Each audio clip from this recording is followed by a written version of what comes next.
MiddleClass Mayhem. Those of you who don't know me, my name is Chaney. I made this channel when I was 18. I'm now 26 years old. The channel at this part of its life has pretty much taken an exclusive turn for diving and spearfishing type content. All the videos for the past probably like 4 years, they've been pretty much all in the ocean.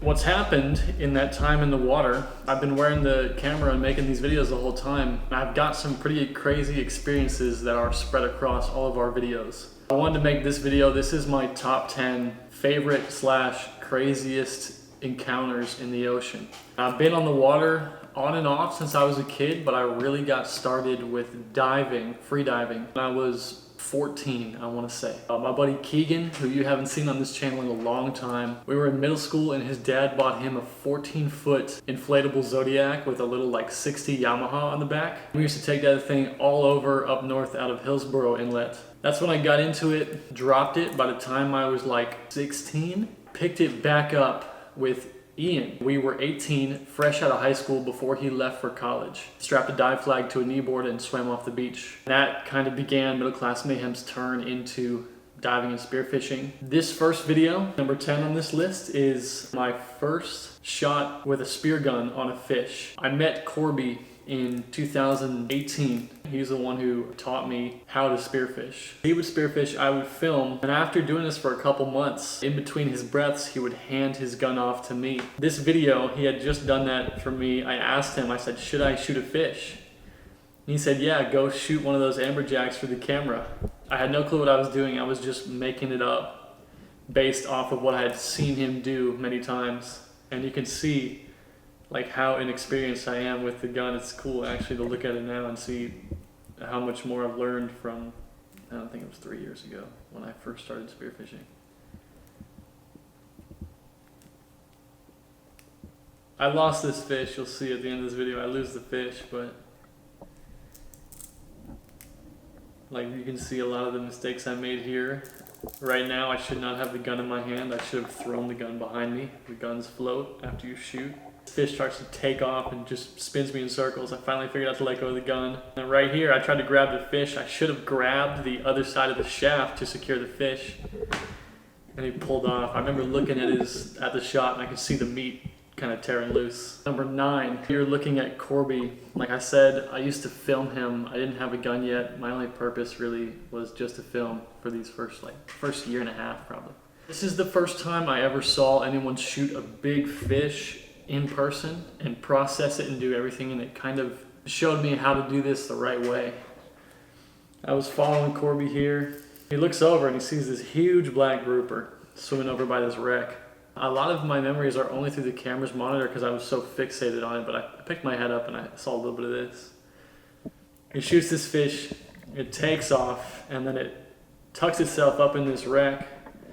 He's swimming up here. He let his reel out so that he could go get another breath to come and recover the fish. So he comes back down here on the next dive and he's gonna go ahead and reach in that wreck. The fish was all tangled up in the wreck debris and pulled this grouper out. Crazy fish. There it is. Pretty big fish. It was a big grouper. I don't know. I don't think we weighed it, but it must have been at least 20, maybe 25 pounds. It's a big fish. Number 8, beginning of 2022, Virgil was on a fix to shoot a Wahoo. He had been like tracking where he had seen them. He knew the weather conditions, the time of year. And we had been on probably 5 separate trips to try and get a Wahoo, and we came away unsuccessful on all other 4. I had shot at a few Wahoo. I misjudged the distance because the water was clear, or I was shooting with a gun I wasn't used to and I missed my shot completely. This dive in particular, we hopped in the water on a bunch of Wahoo, and then Virgil immediately shot one before any of us had hardly even had our guns loaded.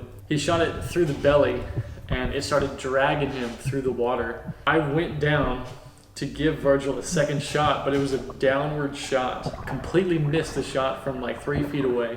It probably just went right past the Wahoo. I came up and then I was like, this fish is gonna tear out if I don't do something. So I went back down there with my hand, and I remember opening my hand really wide and looking at the tail and like really lining up my grab I just grabbed his tail, and then Virgil met me down there and grabbed the fish.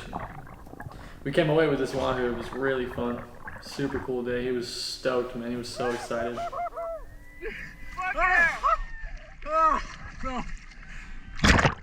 I'm so tangled up right now. Wow! Thank you, Virgil. Number 7. I call this one Sharknado.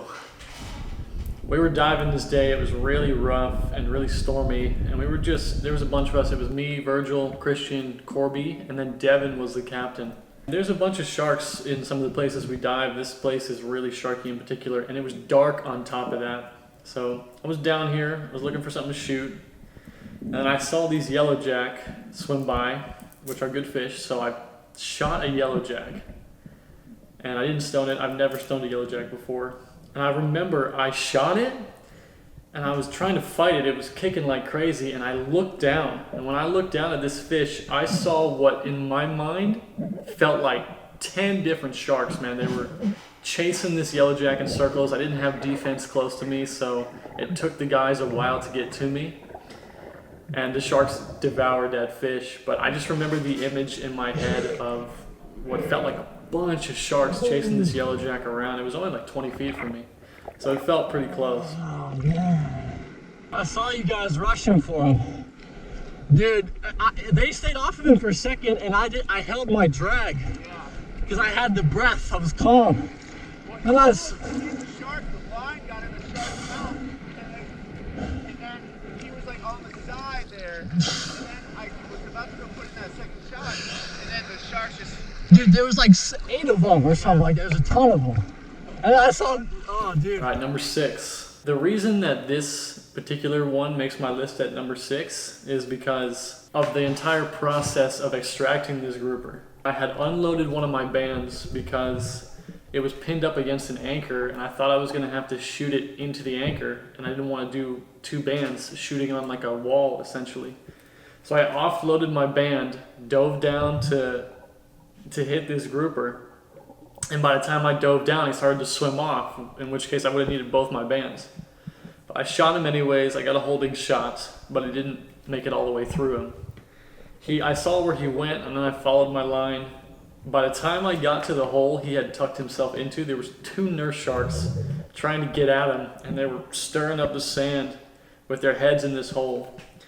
So I swam up to these nurse sharks. I remember like poking them and yanking on their tails to get them out of the hole. This is my second or third dive at retrieval. I could see him in the hole. I asked Corby, he said it has to be a stone shot. So I had to put the gun behind me and shoot with my thumb while spotting with a flashlight at the top of my gun. Waited for him to come into view. He would poke his head around the corner, and then there's a shot right there. It ended up being a perfect stone shot, and you see this huge fish just comes out of this tiny little hole. I think that might have been my first black grouper too. I was super excited about that fish. This day specifically, I had gifted my grandma a card. I told her in that card, I'm gonna shoot you a hogfish just for you. One of the few things that she couldn't really get on her own was a fresh shot hogfish. I went out there on a mission to shoot one big hogfish. And as I was examining this bottle, a nurse shark, you can see it here, it catches my attention. I pointed at it for the camera. This nurse shark was so gentle and so calm, and I don't know what it was, why he wanted to come and see me, but he approached me and like checked me out for a second, kind of like swam off. All right, number 4. I was chasing a grouper that I had seen, and I was looking around for this grouper. I couldn't find the grouper, and then I looked behind me and I saw something swimming by me. It was a bunch of yellowjack, but I still had my eyes on the grouper, so I was trying to get the grouper.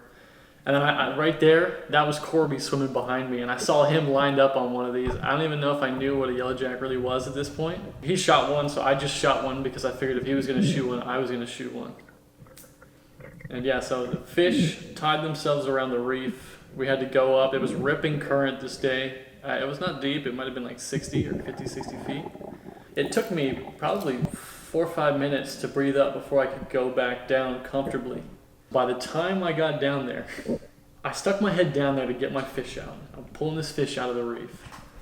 And then I picked my head up and I looked over, and I didn't see it at first, but then I looked back. When I saw this thing, from my eyes perspective, the camera's kind of wide, but it felt like the saw of that fish was like right in my face, man. It was so close to me. Number 3, I call this one Shark Stab. This one is number 3 because it is the closest I've ever been to a shark in like a heated kind of environment. I was out there with Jed, Skylar, Christian, and myself diving this day. Christian had just shot a cobia off the back of another bull shark. He shot this cobia. It was getting later in the day, that's why this clip is so dark. And he was swimming up with the cobia, ripping it, trying to get it up because he knew there were sharks around. I'm diving down, trying to get to the shark before it gets to the cobia, and I shoved my gun right in by the dorsal fin of that shark. It was really close because we were headed towards each other. We were essentially charging each other, but he didn't want me, he wanted this fish. I bent my spear shaft on the shark. You can see it here in the video when I pull my shaft up. Christian actually lost this fish, and I went down to give a second shot on the fish when it took off. But you can see kinda my shaft is like sticking way up out of my gun because I had bent it probably 30 degrees on the shark's back. I can pop up here soon, you can see the shaft. The shaft is all bent out of whack. But that is my closest encounter with any shark in like a heated environment. Number 2, we used to do an annual trip to some of the Florida Springs with the different freediving clubs from our colleges. This particular cave is Ginny Springs, and it's a pretty deep cave. Stone is the guy that you're watching. Our friend Mason is filming. I am at the surface as secondary spotter, and then Christian is the primary spotter. The game plan for this dive was because it was in a cave and we couldn't see each other. We knew Stone's dive time was like 2 minutes or so. So what was going to happen was he was going to go in, and then at 1 minute, Christian dropped down to the entrance of the cave so that he had a fresh breath and he could get a visual on Stone. And then I was actually at the top of the cave looking down at Christian in case anything went wrong with Christian. So they're coming up out of the cave and they were way back in there. Stone had a bad dive. And you see him right here blow past the camera because he's out of air, and then Christian realizes what's going on and charges in. I was at the surface just watching a beam of light, and when Stone was going crazy, that beam of light went from fixed on Christian to like this frantic, crazy light that was all over the place. So I grabbed Christian and Stone, and I'll tell you, man, it was the longest, like, because this was our first blackout encounter. We hadn't encountered it before. It was you can see Stone's foot. He was all locked up. Everything was totally stiff.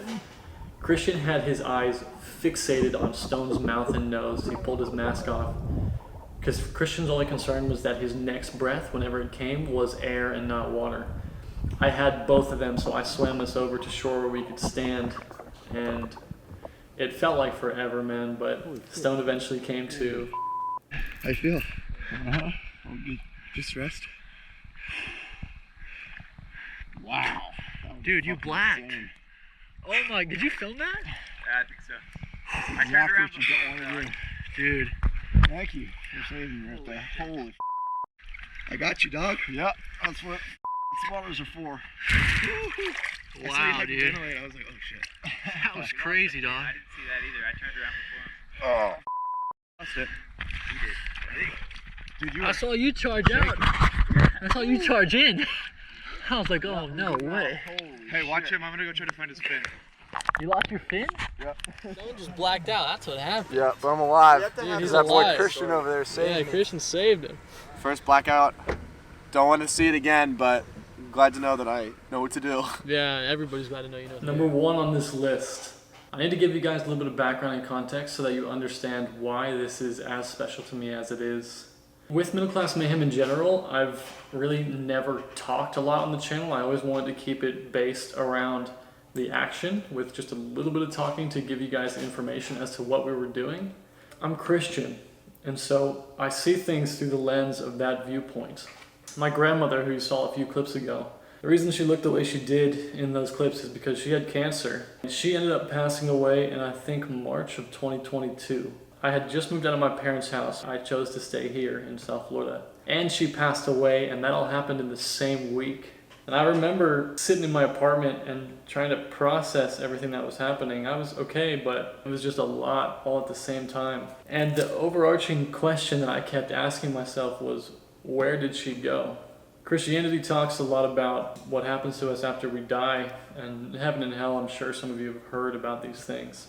The gospel story in the Bible tells of humanity and our sin issue and how there was really no solution for this. What God did to solve that was He sent His only Son, Jesus Christ, to be born of a virgin as a man and to live a life as a man but without any sin, and then to die a death on the cross as the perfect sacrifice and payment for all of our sin, because we can't live perfect lives without sin. 3 days later, He was raised from the dead. That's when the modern day church essentially started. The Bible says if you believe on that, and you believe that Jesus is who He is, that is the Son of God, when you die, hence why I was thinking about it with my grandmother's passing, that you'll be granted access to heaven through His sacrifice, not by our works or anything like that. So I was talking with one of my good friends who is another guy that I dive with, and he was telling me, because he's also Christian, about his conversion story. And his conversion story was amongst a life-threatening situation. He saw actual divine intervention in the physical world. He was like, that's when, for me, this all became real to me, this way of life that we choose to live by. And I was like, man, that's crazy. I believe all this stuff. I just wish I had a little something, like even just a hint of something, to give me like a little bit of confirmation in the physical world. I believe it, but I would love to have something else to like really solidify it the way that you have it, because his was so visible and so physical. I had told him that. I said, I wish I had something. The next day, we were all in West Palm Beach diving. It was about 70 feet of water, and there's these big turtles on this wreck we were on. I was at the surface here, breathing up from my dive, looking down, and in the blue, I see this white like head coming up toward me. I turned my camera on really quick because I have my camera on my head, and I realized it was a turtle coming at me. And I'm telling you, I've never seen eyes like this on any fish or animal, but it looked me dead in my eyes as it was coming up to me. Came right up to me, lost my eye contact, and just reached out and touched my fin really gently. And then he turned back around and he swam right back down to the bottom. He didn't take a breath for air. Usually when a turtle comes to the surface, he's going to take a breath for air. And between my grandma having just passed in my headspace, and then me wondering about these things, and then what I had told my friend the day before, I said, I wish I had some physical sign. I was tripping out, man. This turtle came up, he looked me in my eyes, directly in my eyes with what felt like really human eyes, touched my fin without breathing, so he was really just coming to me specifically. No one else saw it, it was just me. It was a thing for me that was almost like an answer to prayer, to have an experience like that, and I have it on camera. That's it for this one. That's my top 10 favorite / craziest. Hope you guys enjoyed this one. We'll see you in the next video.